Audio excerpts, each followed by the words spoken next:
What do you think? It's amazing. There's hardly any words right now.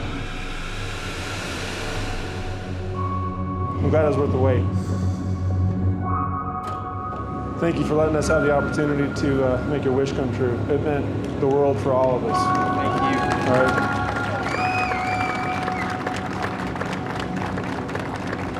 We had a blast doing it, too.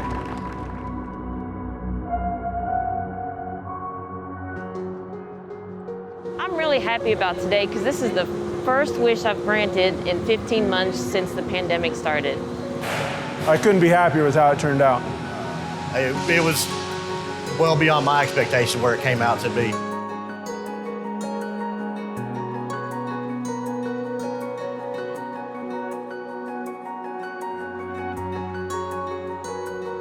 And to see his face when the truck was rolled out, it's a remarkable experience. Yeah, you could kind of see his reaction from I was in the truck driving it out, and you could, it was cool.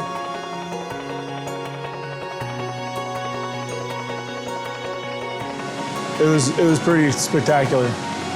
It was a fun. Today made it all worth it. So just seeing the family and John's reaction, his face, it was pretty fun.